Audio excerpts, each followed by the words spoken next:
নমস্কার বন্ধুরা, সবাই ভালো আছো নিশ্চয়ই। সোমা শখ ও ভালোবাসা চ্যানেল থেকে আমি সোমা বলছি।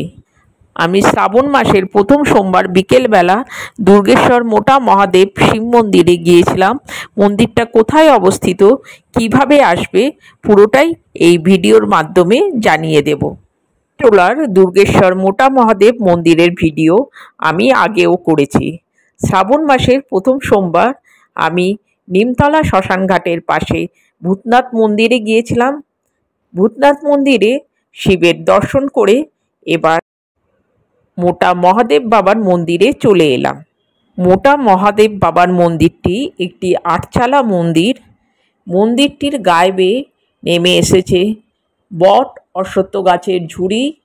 দেখেই বোঝা যাচ্ছে মন্দিরটি বহু প্রাচীন। 1716 খ্রিস্টাব্দে হাটখোলা দত্ত পরিবারের মদন মোহন দত্তের দুই পুত্র রসিকলাল দত্ত এই মন্দিরটি তৈরি করেছিলেন। দুর্গেশ্বর মোটা মহাদেব মন্দিরটি কলকাতা হেরিটেজ ঘোষণা করা হয়েছে। ভাস্কর্যের নির্মাতা শিল্পী গদাধর দাস। মন্দিরের গায়ে দেখো কীরকম বট অশ্বত্থের ঝুড়ি নেমে এসেছে। দেখলে মনে হচ্ছে শিবের জটা মন্দিরের গা বেয়ে নেমে এসছে। কত পুরনো মন্দির দেখেই বোঝা যাচ্ছে। এত পুরনো মন্দির, কিন্তু মন্দিরটি সংস্কার করা হয় না কেন? মন্দিরটি যতবারই সংস্কারের জন্য হাত দেওয়া হয়েছে, কোনো না কোনো বাধা এসেছে। সেই থেকে মন্দিরটি এইভাবেই রয়েছে। লোকমুখে এই মন্দির নিয়ে অনেক গল্প ছড়িয়ে আছে। একদিন দেখা গেছে শিবলিঙ্গ মন্দিরের ভেতর নেই, তারপর গঙ্গা থেকে শিবলিঙ্গ উদ্ধার করা হয়েছে। তখন গঙ্গা মন্দিরের পাশ দিয়ে বয়ে যেত। তারপর মহাদেবকে চেন দিয়ে বেঁধে রাখা হয়েছে। মন্দিরটি রোজ ভোরবেলা 5টায় খুলে যায়। তারপর শুরু হয় মঙ্গল আরতি। তারপর বাবার মাথায় জল ঢালতে দেওয়া হয়। বিশাল আকারে এই শিবের মাথায় লোহার সিঁড়ি বেয়ে উপরে উঠে জল ঢালতে হয়। দুপুর 12টায় ভোগ আরতি হয়। তারপর মন্দিরের দরজা বন্ধ করে দেওয়া হয়। বিকেল 4টায় মন্দিরের দরজা খোলা হয়, কিন্তু তখন মন্দিরের ভেতরে প্রবেশ করা যায় না। গোটা শ্রাবণ মাস জুড়ে এই মন্দিরে নানান রকম উৎসব চলতে থাকে।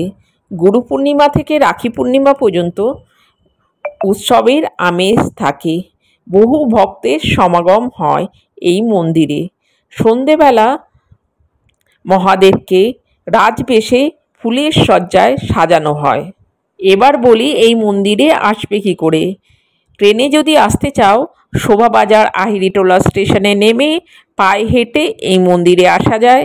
মেট্রো করে এলে শোভাবাজার সুতানুটিতে নামতে হবে। সেখান থেকে নিমতলাগামী অটোতে করে আসতে হবে। বাসে করে এলেও শোভাবাজারে নেমে অটো করে আসতে হবে।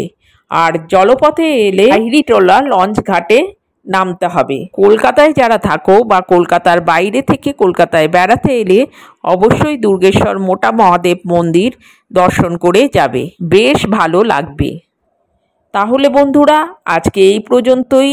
আমার ভিডিওটা যদি ভালো লাগে লাইক কমেন্ট করে দিও। নতুন যারা দেখছো চ্যানেলটা সাবস্ক্রাইব করে দিও, বন্ধুদেরকে শেয়ার করে দিও।